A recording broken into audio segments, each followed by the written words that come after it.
바로 설명이 시작할까요? 네. 먼저 우리 조합장님 마음이 많이 무거우실 것 같습니다. 오늘 여러분들이 오셔서 또 마음이 많이 편해질 것도 같습니다. 간단한 인사 말씀 들으시고 설명에 진행하도록 하겠습니다. 조합원 여러분 요새 많이 답답하시죠? 네. 많이 답답하실 텐데 총회를 앞두고 조합에 정기총회와 해임총회가 겹쳐 있어서 많이 혼란스러우실 거예요. 그렇지만 정기총회는 정상적으로 진행을 해야 다음 단계로 갈 수 있는 것이기 때문에 우리 조합원님들이 오해하시는 부분들이 있으시면 그런 부분들을 잘 이해하실 수 있도록 동영상을 만들어서 유튜브로 제공을 하려고 오늘 여러분들을 모시라고 했습니다. 지금 우리가 진행하는 단계는 사업시 인가를 받고 감정평가를 하고 조합원 분양 신청을 끝내고 이제 막 관리처분 준비를 하고 있는 단계입니다. 예정하기로는 7월달, 8월달쯤에 관리처분을 하려고 준비를 하고 있고요. 7월달, 8월달쯤에 관리처분이 끝나고 하면 연말쯤 승인을 받고 내년 이때쯤 이주로 시작할까 합니다. 그러나 이 조합이라는 것이 늘 단계를 거쳐야 되는 사업이기 때문에 그 한 단계 한 단계 넘어갈 때 상당히 우여곡절도 많고 힘든 일도 많습니다. 아마 지금 여러분들 조합원님들이 가장 불만을 가지고 계신 부분은 조합원 분양가가 너무 비싸서 아마 화가 많이 나셨을 거예요. 저도 역시 조합원 분양가가 높은 거에 대해서 상당한 불만이 있습니다. 그렇지만 그 부분을 조합에서 정리할 수 있는 부분이 아니고 평가사가 결정할 수 있는 부분이기 때문에 제가 감히 거기에 조합원 분양가에 대해서 불만을 표시한다고 한다면 조정하기가 쉽지 않았다는 점 좀 양해 말씀 구하겠습니다. 그러나 이제 앞으로 조합이 할 수 있는 게 뭐냐? 조합이 할 수 있는 것은 조합원 분양가가 아닌 일반 분양가를 결정하는 데는 조합이 할 수 있는 영역입니다. 그게 왜 그런가 하면 아직 분양 시기가 정해져 있지 않기 때문에 그 분양 시기가 정해져야 되고 또 우리가 어떤 상품을 만들 건지 아직 결정된 사항이 아니기 때문에 어떤 상품을 마감자재를 어떤 걸 쓰고 어떻게 보급화해서 분양을 할 것이냐 이런 것들이 결정되지 않았기 때문에 그렇고 또 그 다음에 우리가 이제 건축 세대가 3000세대 대단지고 시공사 브랜드는 SKGS고 이런 것들이 모두 정리가 되고 나면 거기에 분양 보증을 받을 때 우리가 마감자재는 어떤 몰에서 어떤 정도의 아파트를 고급화했고 브랜드는 GS 브랜드고 규모는 대단지 3000세대 단지의 규모다. 그러니 우리 분양가를 일반 분양가를 2,700을 받고 싶다 얘기했을 때 거기에서 심사를 해서 그래 브랜드가 이렇고 상품이 잘 만들어졌고 지금 분양시장이 활성화돼서 분양가가 2,700을 해도 분양하는데 문제가 없어. 이렇게 되면 분양 보증을 수락을 해주면 허가를 해주면 그걸 가지고 고양시에서 분양 승인을 받는 것이 일반 분양가가 결정되는 겁니다. 그런데 요새 한간에는 오재일은 능력이 없어서 일반 분양가를 2,200만 원으로 정했다. 2,200만 원으로 정했는데 우리가 조합장으로 해임하고 나면 일반 분양가를 잘 받고 또 과하다 책정된 용역비를 줄이고 예비비를 줄이고 해서 조합원들에게 1억씩 조합원 분양가를 줄여드리겠다 이렇게 얘기하고 있습니다. 처음에 한 이야기는 뭡니까? 그냥 조합원 분양가 내려주겠다고 얘기했잖아요. 근데 요즘 말이 좀 바뀌었어요. 밖에서 하는 얘기가 일반 분양을 오제일인 능력 없어 2,200만 원 하는데 본인들이 하면 그보다 훨씬 많이 비싸게 일반 분양을 해서 그 이익 배당을 하겠다. 이렇게 이야기하고 있다는 거. 아마 조합원님들이 이런 부분을 정확하게 확인하실 필요도 있습니다. 정말 당신들이 어떻게 해서 우리한테 1억을 낮춰줄 수 있느냐 확인하셔서 다짐받을 필요 있습니다. 그것은 신속추진위원회가 하면 하고 오제리가 하면 못하는 거 아닙니다.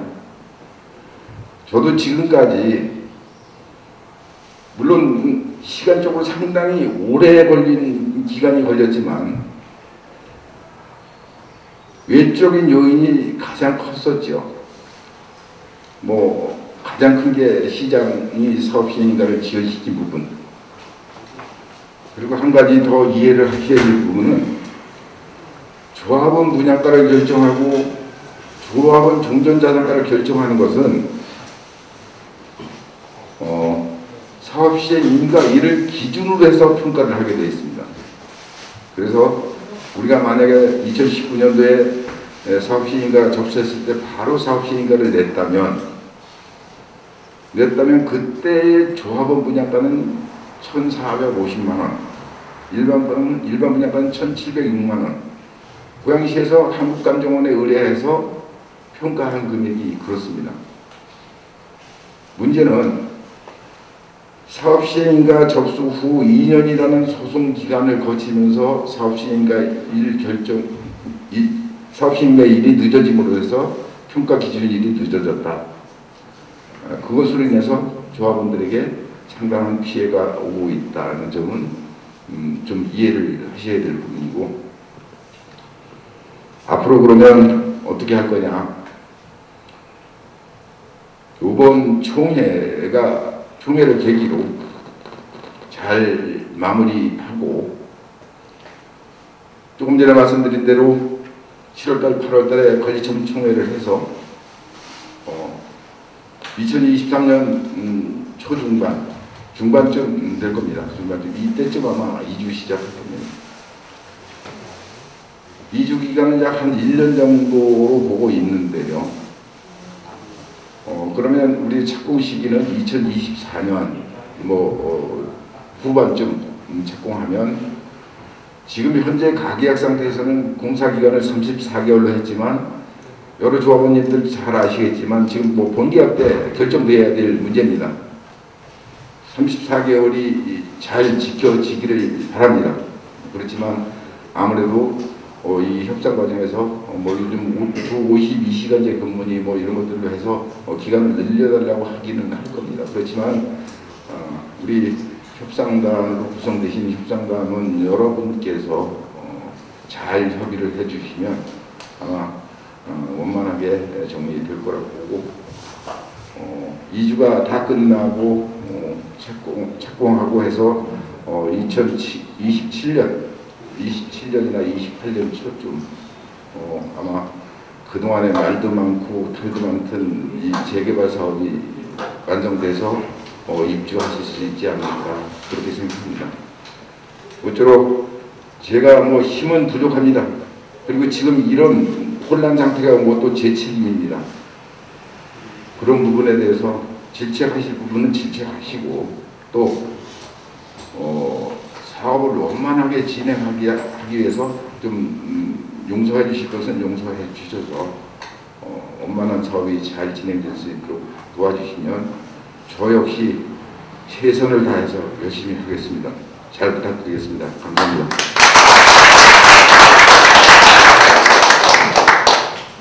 네, 조합장님께서 간절하게 바라는 호소 말씀이었네요.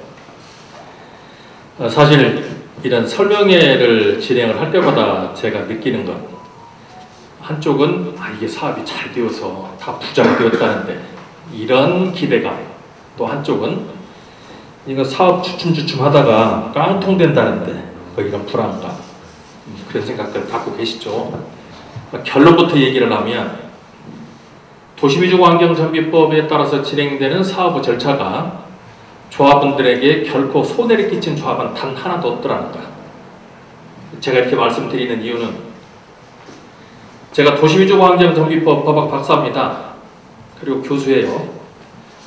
또 고향 쪽에서는 지금 이 가까이에 1구역, 2구역, 3구역, 5구역, 6구역 그러니까 중요한 총회 때마다 다 왔어요. 여러분들 창립총회와 시공사 선정총회 여러분들과 함께 했습니다. 기억 안 나시죠?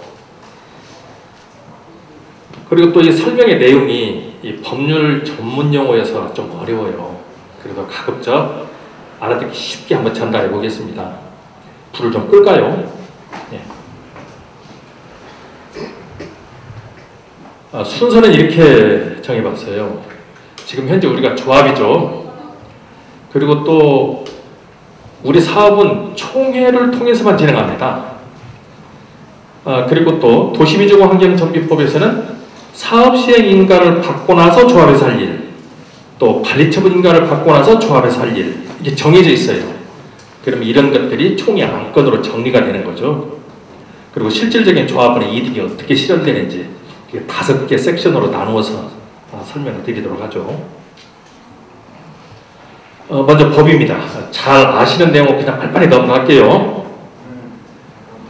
현재 도시위주환경정비법은 정비 기반 시설이 열악하고 주거 환경이 불량한 지역에 이 정비 계획이라는 것을 세워서 정비 기반 시설도 확충하고 또 주거 환경도 쾌적하게 하는 일이죠. 이제 이렇게 되면서 반사적으로 여러분들의 재산 증식이 이루어지고 있습니다. 그럼 얼마나 이루어질까요? 지금 서울을 100이라고 했을 때 부산이 60이에요. 60. 그럼 우리는 서울에 붙어 있습니다. 그리고 그 늘어나는 재산의 증식은 서울이 되었든 부산이 되었든 대구가 되었든 사업시행 인가를 받았을 때 대비 2.5배 정도 올라가는 것이 평균 가격인 것 같아요. 지금 우리가 그 대목에 서 있습니다. 한번 지켜보세요. 되는지 안 되는지. 그래서 제가 주택연구원에서 연구했었던 자료를 바탕으로 어느 정도 부동산 가격이 상승했는지를 말씀을 드린 겁니다. 자, 그런데 우리가 여기에서 간과할 수 없는 것은 이 도시위주환경정비법에서 정비계획을 수립하는 데는 목적이 있죠. 국가적인 목적, 사회적인 목적, 개인적인 목적이 있습니다. 그래서 여러분들의 재산 증식이 크게 되기를 바라겠지만 국가 목적적으로는 국가가 부자 되기를 바라고 국가 경쟁력을 높이고자 합니다. 그래서 이 목적과 우리 목적과 일치해야 사업이 돼요. 그럼 그런 내용이 어디에 숨어 있는지 한번 보겠습니다. 자, 이 내용은 도시위주환경정비법에서 사업을 진행하는 절차인데 이제 이런 부분은 이제 전문가들이 아는 부분이고 우리는 어디까지 와 있죠? 계획 단계를 넘어서 실행 단계에서 사업 시행 인가를 받고 지금 이거 관리처분 계획 준비하려다 지금 멈춰 있어요. 그리고 좀 시끄럽습니다. 이번 총회에서 대의원들이 뽑아야 되잖아요. 근데 대의원을 뽑는 이유는 우리가 관리처분 총회에 상정하기 위해서는 대의원 회의가 살아나야 돼요. 지금 대법원에서는 대의원 숫자가 정수 이하로 내려오면 결의 무효예요. 그래서 이번 총회 잘 해야 돼요. 그래야 우리 사업 진행합니다. 이런 위험성을 몰라요, 지금 사람들이. 그래서 지금 현재 우리는 여기까지 와 있다는 거야. 자, 그럼 조합이 단계별로 명칭이 어떻게 변했는지 한번 볼까요? 우리는 현재 조합입니다. 근데 우리 가칭 추진준비위원회가 있었고 추진위원회가 있었습니다. 추진위에서 창립총회에서 조합이 됐죠. 그러면 조합이 되고 나서 시공사를 선정하고 사업시행 인가까지 받았어요. 우리는 관리처분 인가도 받아야 되고 이 관리처분 인가가 인가 결정 고시가 되면 사업시행 인가 된 대로 집을 짓는 겁니다. 그리고 집이 다 지어지면 여러분들 입주하죠. 그럼 이때 해산하고 이때부터는 청산조합이 돼요. 여기는 그냥 조합인데 이제 조합을 없애랍니다. 그러고 나서 청산 업무가 민법의 규정에 따라서 다 종료가 되면 없어지는 거예요. 이 사람이 아기를 배서 뱃속에 있다가 태어나서 어른이 되고 그러고 나서 죽는 것과 똑같아요. 그래서 법인이에요. 그런데 조합에 대해서 우리가 좀 알아봐야 됩니다. 우리 조합, 지금 현재 여러분들은 조합을 설립할 때 조합 계약을 해서 우리 조합이 됐어요. 무슨 얘기냐면 각각 조합원들이 합동행위로서 조합 계약을 해서 조합이 만들어졌어요. 그러면 조합이란 공통의 목표를 위해서 협조하여야 할 의무가 있어요. 그게 조합이에요. 그럼 우리가 비교해야 될 단체가 정치권과 노동조합입니다. 정치권은 서로 정권을 탈취하기 위해서 이번에도 우리 치열하게 보지 않았습니까? 싸우는 관계예요. 또 노동단체는 어때요? 서로 임금투쟁 죽기 살기로 하지 않습니까? 근데 우리는 그런 정치 조직이나 노동조합 단체가 아니에요. 우리는 공통의 목표 뭡니까? 우리 집 잘 지어서 잘 살자. 그게 목표입니다. 그래서 이 목표에 서로 협조해야 되는데 요즘 조금 삐끗하네요. 이거 바로 잡아야 돼요. 근데 뒤에서 보겠지만 사실상 조합원님들께서 이런 것을 획책하지는 않아요. 업자들이 문제입니다. 이 현장에 어떤 일을 하고 싶은 사람들이 그 조합원들을 꼬드겨가지고 네가 앞장서봐. 내가 어떻게 해주고 용돈 줄게. 요짓해요. 그래서 시끄러워지는 거예요. 어느 조합이든. 자, 그러면 이 사업은 독립시행 방식이라고 얘기합니다. 이 독립시행 방식이란 우리가 사업을 해서 이득이 발생이 되면 조합원한테 다 나눠주라는 뜻이에요. 조합이란 단돈 10원이라도 남아있으면 안 돼요. 다 나눠주도록 돼 있어요. 자, 그것은 뒤에서 보기로 하는데 우리를 돕고 있는 업체가 시공사도 있고 정비사업 전문관리업자도 있고 설계사도 있고 그리고 놀랍게도 사업을 다 마치고 나면 계약서가 180장 돼요. 우리 지금 반절도 안 뽑았어요. 3분의 1도 안 뽑았어요. 우리 지금 사업이 확정 안 된 거예요. 근데 여러분들 보면 또 막 이런 거 돌아다니죠. 1조가 넘는 사업을 근거 없는 증빙 없이 한다는 조합. 뭐 이런 걸 보시면 불안할 거예요. 이거 사업에 대한 도시미주거 환경정비법에 대한 기본적인 개념도 모르니까 이런 글이 나오는 겁니다. 지금 현재 우리가 사업을 다 완성하면 보시는 것처럼 약 180개 업체가 나오면 여기 다 용역비가 사업비로 나오는 거예요. 우리 3분의 1도 아직 선정 안 했어요. 근데 어떻게 사업비가 다 나와요?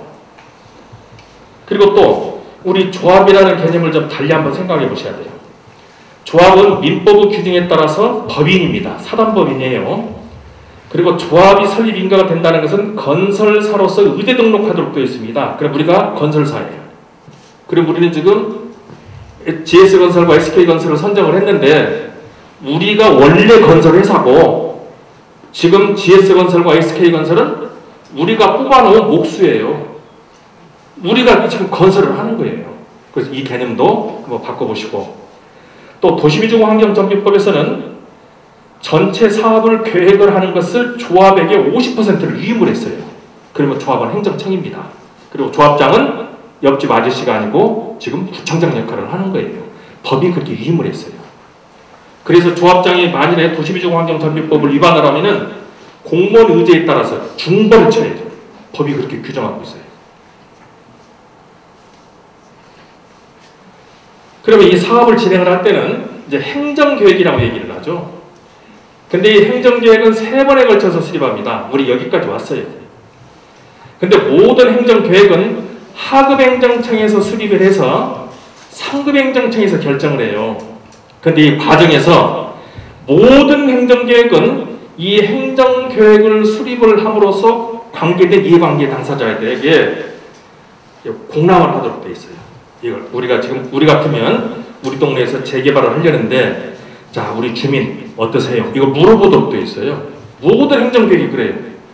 그래서 주민 여러분들한테 이걸 알려드렸어요. 정비구역 결정될 때도 여러분 여기 아파트 단지 만드는데 어때요? 물어봤고 사업시행계획 받을 때도 조합원 여러분들한테 우리가 지금 아파트 단지를 이러이러한 평형대별로 집을 짓고자 하는데 어떻습니까? 이거 물어봤어요. 물어봤죠?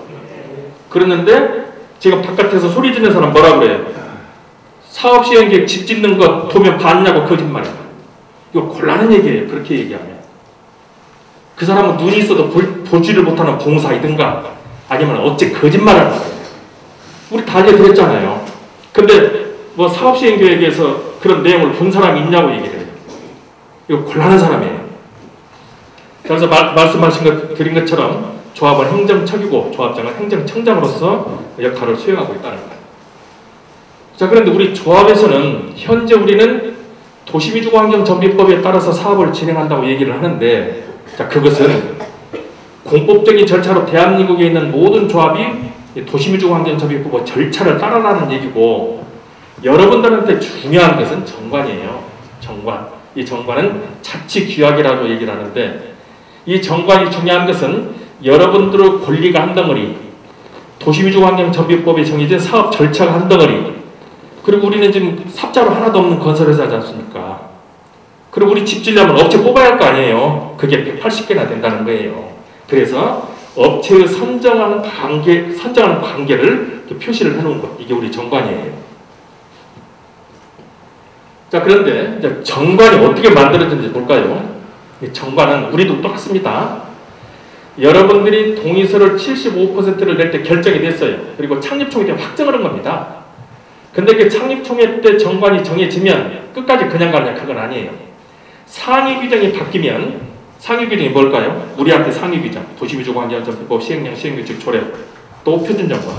이 규정 중에서 상위 규정이 변경이 되면 강행 규정은 당연히 바뀌어야 돼요. 만일에 상위 규정과 우리 조합과 부딪힌다, 무효예요. 무효.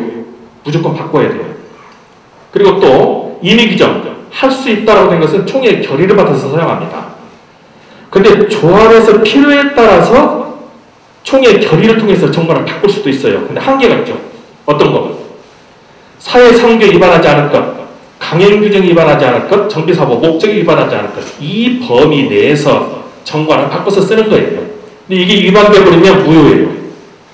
이게 한계입니다. 근데 변경을 할 때도 발의를 하고 상정을 해서 이사회 대의원회를 통해서 총회에서 결정합니다.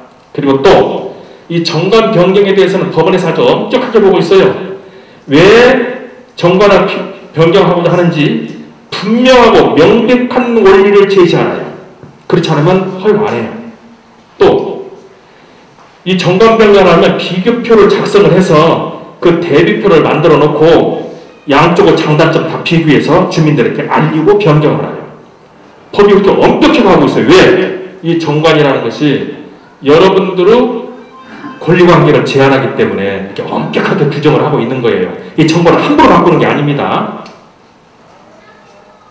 자, 그러면 조합의 조직을 볼까요? 맨 가운데 조합장이 있고 이사분류로 된 이사회, 또 대의원으로 되어 있는 대의원회, 여러분들이 있는 이제 총회로 구성이 됩니다. 여기서 제일 중요한 데가 어디 같아요? 조합장님이 가운데 있으니까 제일 중요할까요?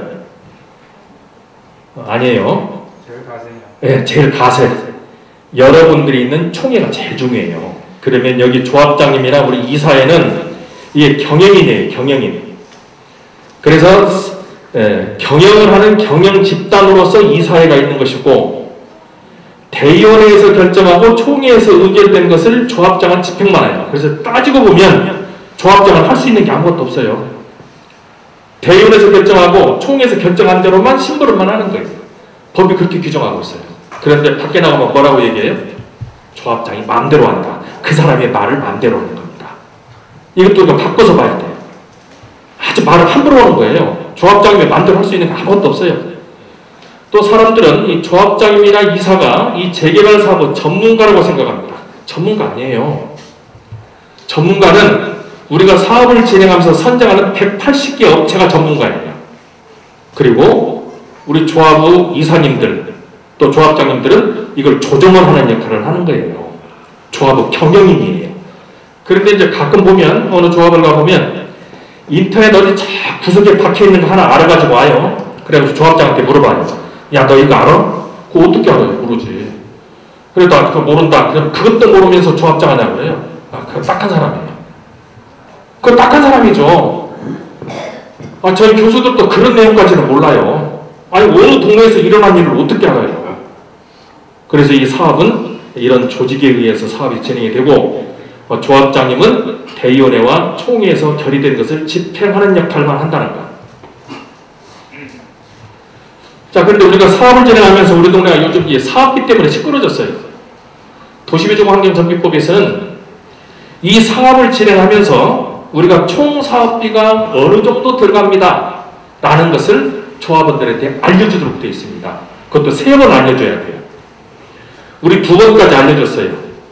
첫 번째는 여러분들이 조합 설립 동의서 받을 때 5가지 동의했죠. 그 내용 자세히 봐볼게요. 우리도 3번 시간을 거쳐서 창립총회 때 한번 알려줬고 분양 신청할 때 두 번째 알려드렸어요. 근데 둘 다 계략적이에요. 계략적이라는 건 아직 180개나 되는 업체에 다 선정도 안 되었고 감정평가도 다 진행이 안 됐어요. 그래서 계략적인 겁니다. 그리고 관리처분 총회를 하게 되면 개인적 구체적으로 가르쳐드려요. 여기서 보면 근거나 증빙도 없이 한다는 조합 이렇게 얘기하는 사람 이 도시비주거 환경정비법 내용도 모르고 하는 소리예요. 지금 관리처분 총회하면 다 가르쳐드려야 돼요. 법에 의해서. 왜 이런 소리를 해요? 그러니까 그 사람들 할 얘기는 정해졌죠. 관리처분 총회가 되면 다 알려드리는데 오재일 조합장은 안 알려줬어도 나는 알려줬다. 지가 알려줬어요. 법에 정해진 것이지. 이거 엉터리예요. 그래서 이해 가세요? 예. 자, 그러면 구체적으로 한번 살펴볼까요? 여러분들 동의서 낼 때 5가지 동의했는데 두 번째가 사업비예요. 이것을 계략적인 사업비라고 얘기를 했고 구역지정 결정 고시된 대로 공부상 계획이고 계략적인 내용입니다. 이러다가 우리가 사업시행 인가를 받고 나서 여러분 분양신청 하셨죠? 예, 분양신청 하셨습니다. 이 분양신청은 사업시행 인가를 받는다는 것이 뒤에서도 보겠지만 아파트 건립계획이 확정이 되는 것이고 이 건립계획의 범위 내에서 사업비가 확정이 되는 거예요.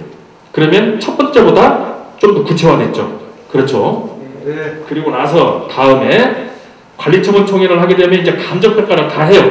여러 번 감정평가도 하게 되고 우리가 팔 집도 평가를 하게 돼요. 그리고 이제 분양 신청을 아는 사람도 지금 한 1,000억 정도 되는 걸로 예정하고 있죠. 자, 이 사람들도 평가를 해서 내보내야 돼요. 이게 다 나와야 되는 거예요. 아직 안 나왔잖아요. 그리고 여러분들의 감정평가는 상대적인 가격이에요. 이든 뒤에서 다시 볼게요. 근데 여러분이 들어갈 집은 거래사례비교법에 따라서 평가를 하도록 되어 있어요. 이것도 뒤에서 볼게요. 이것 때문에 지금 우리 동네가 지금 좀 시끄러운데 아주 이해를 잘못하는 몇 사람이 와서 말을 잘못했어요. 이 법에 대한 취지를 모르고 있습니다. 자, 그러면 이제 우리 조합에서 이제 업체를 선정하는데 약 180개 정도 된다고 그랬죠. 아파트 단지 조성에 필요한 모든 업체들을 얘기하는데 법적 근거는 정비사업 계약은 처리 기준에 따라서 하고 이 방법은 국가조달청과 동일합니다. 그럼 인터넷에 공고를 하고 현장 설명하고 제안서 받아들여서 총회나 대의원에서 뽑는 거예요. 이 절차 다 지키는 거예요. 그런데 지금 뭐라고 얘기해요? 조합장이 짜고 했다. 뭘 짜고 해요? 공개경쟁으로 다 공개했잖아요. 어떻게 짜요? 이거 거짓말이에요. 그거 다. 그럴 수가 없어요. 그런데 이제 업체를 선정할 때는 총회에서 뽑는 업체, 대의원에서 할 수 있는 업체, 조합장이 결정할 수 있는 업체 이렇게 나눠졌는데 조합장은 5천만 원 이상일 경우에 수의계약을 할 수 있고 그 외 180개 업체는 대의원에서 뽑습니다. 우리도 그렇게 진행했어요. 그런데 이런 업체를 뽑을 때는 예산의 범위에서 해야 되고 예산이 수립되지 않으면 총회에서 결의합니다. 이런 절차에 따라서 우리도 다 진행했어요. 법에 위반된 거 아무것도 없습니다. 또 예산에 대해서 한번 살펴보죠. 우리 조합은 건설회사라고 했죠. 건설회사입니다. 그러면 이 예산안을 수립할 때는 기업 일반 회계 기준에 맞춰서 예산 수립하는 거예요. 이 예산 수립할 때도 이사회 대의원의 총회 결의를 통해서 수립합니다. 집행은 누가 한다고 했죠? 조합장이 집행해요. 그런데 돈을 이렇게 쓰고 나면 그냥 쓰는 건 아니죠. 영수증을 첨부해서 결산보고와 회계감사를 받아야 되는데 이 도시비주거환경정비법에서는 주식회사는 외부인의 감사인의 법률 규정에 따라서 3차례 걸쳐서 감사를 꼭 받아야 돼요. 그럼 우리하고는 아무 관계가 없는 감사반을 이 시나 구에서 내려보내요. 보통 한 달이나 이렇게 감사를 해서 여러분에게 보고하고 관청에 보고하는 이런 행위를 해야 돼요. 그래서 법에서는 이 도시위주거환경정비법으로 진행되는 사업에서 단돈 10원도 다른 곳에 돈 못 쓰게 해요. 그런데 이 사람들 뭐라고 그래요? 돈 함부로 쓴다고 얘기하죠. 이거 정말 재개발 정비 사업에 대해서 ABCD도 모르는 사람들이 하는 얘기예요. 여기에 또 휘둘려 있는 것도 딱해요. 정말로.